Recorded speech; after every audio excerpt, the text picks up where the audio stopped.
Mais uma crise no Rio de Janeiro. Nesta manhã, a Polícia Federal deflagrou a Operação O Quinto do Ouro, que levou à prisão 5 dos 7 conselheiros do Tribunal de Contas do Estado. O presidente da Alerj, Jorge Picciani, foi alvo de condução coercitiva e prestou depoimento à Polícia Federal por cerca de 3 horas.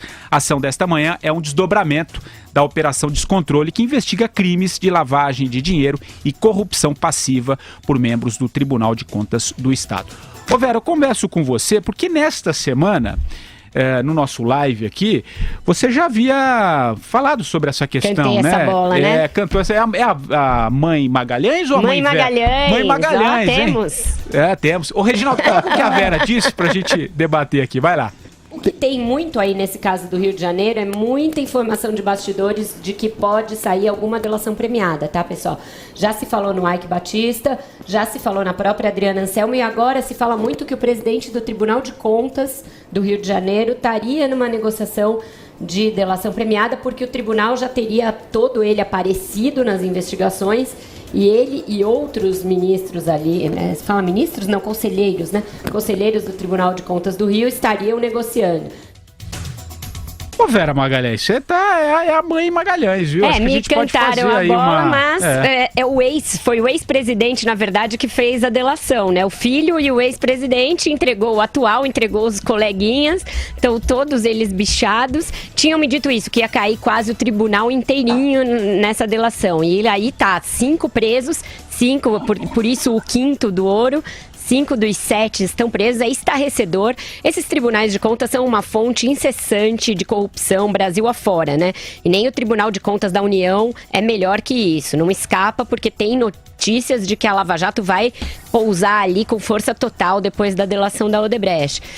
No caso do Rio é quase um WO e o Picciani também estava demorando para aparecer, né, pessoal? Vai, Andreasa, você que conhece bem a figura aí.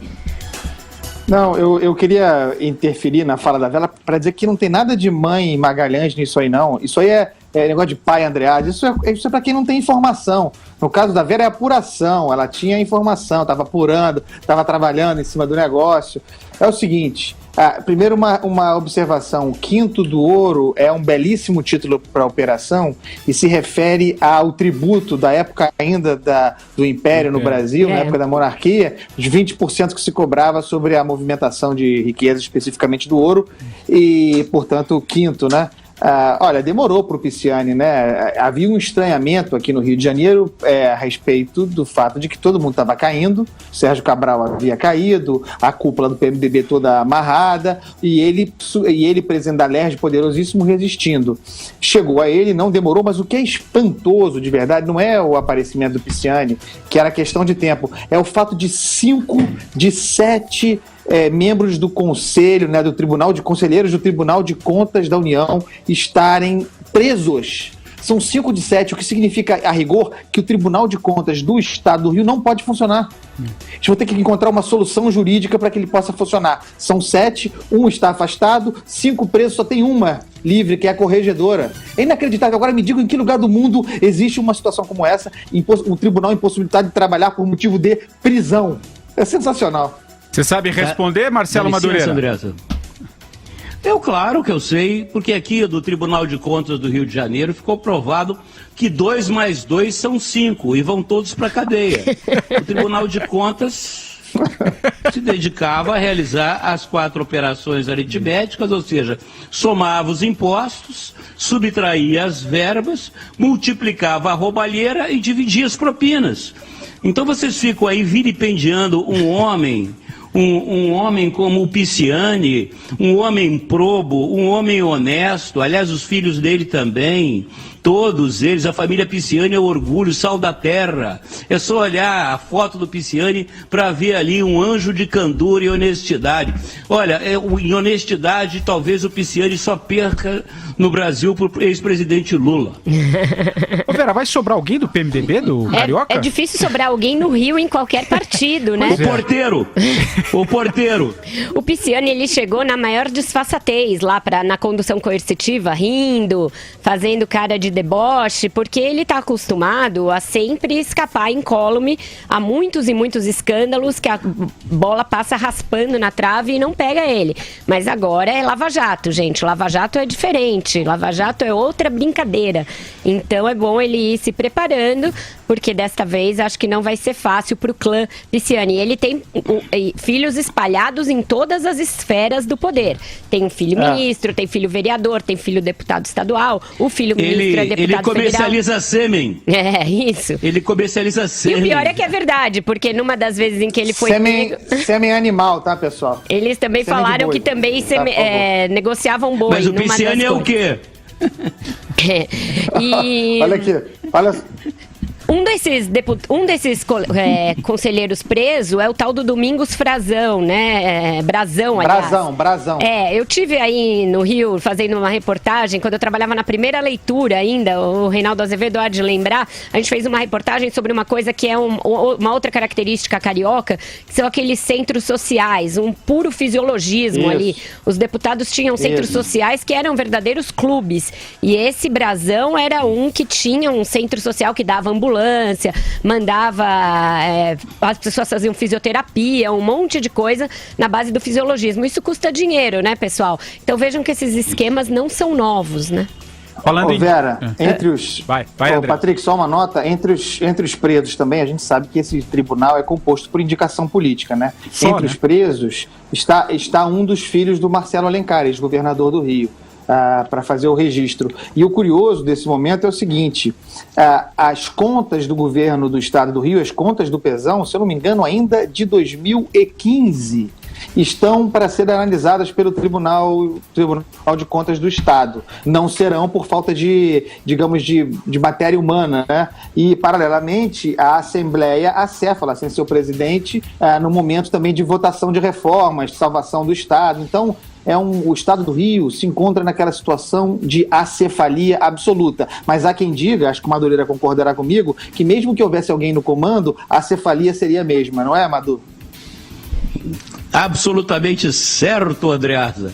Concordo em gênero, número e grau. Agora, só para lembrar uma coisa que a Vera falou em passant, os tribunais de contas, por todos os estados da federação, são mais ou menos, ou até pior do que é o do estado do Rio de Janeiro. Por que são os tribunais de contas, se não um lugar onde os governadores, os políticos no poder, colocam seus amigos, né, com o intuito de aprovar as contas, né, do chefe da quadrilha, que está ocupando o cargo de governador, e ao mesmo tempo, né, tirar a sua casquinha, tirar o seu quinto. Portanto, eu convido as autoridades, né, que investiguem os tribunais de contas de todos os municípios e estados brasileiros, que não vão encontrar coisa muito diferente, não. Imagina a economia que o Brasil não vai fazer, pessoal. O daqui de São Paulo já está bem bichado, a gente tem casos antigos aí, investigados de corrupção no tribunal daqui, que também já afastou conselheiros, e tem ainda outros que ainda estão em investigação. Então é verdade, é um antro de corrupção, apesar de serem tribunais, não são do judiciário, são do legislativo, são órgãos auxiliares dos poderes legislativos para supostamente fiscalizar as contas, mas não é disso que se trata. Nesse caso aí da Operação Quinto do Ouro, os conselheiros ficavam com uma parte dos contratos que eles deveriam fiscalizar, quer dizer, é inacreditável, é só no Brasil mesmo. O Andreasa trouxe a questão como é que fica o tribunal. Tem uma informação aqui, Andreasa, pessoal, depois de 2 horas de reunião, a conselheira, a única que sobrou, a Mariana Montebello, ela é uma das... Apagou a luz, é isso? Não, ela... É a corregedora. Exatamente, ela decidiu que irá convocar os 3 auditores substitutos para fazer uma sessão programada para a próxima terça-feira. Para isso, ela conta com um parecer que está sendo produzido pela Procuradoria-Geral da República, concluindo que é inconstitucional a regra estadual que limita em apenas uma substituição de conselheiros do Tribunal de Contas do Estado por auditores. Ela está buscando uma alternativa para que... Patrick. Oi, Andreasa. Lembrando que esses auditores são concursados, tá? Eles são de outra natureza, não são indicações políticas. Como os que foram presos. Inclusive, os do Tribunal de Contas da União são excelentes. É uma das burocracias mais bem formadas. É engraçado, isso é de auditores do TCU. Mas aí os ministros são indicação política. Então, quer dizer, tinha que ter uma reformulação dessa burocracia brasileira para que a gente tivesse mais meritocracia, mais indicação, mais nomeações de técnicos para esse tipo de cargo que é de fiscalização, é de regulação. Tem que ver se... Tem que questionar a necessidade da existência dos tribunais de conta. Pelo menos como existem hoje.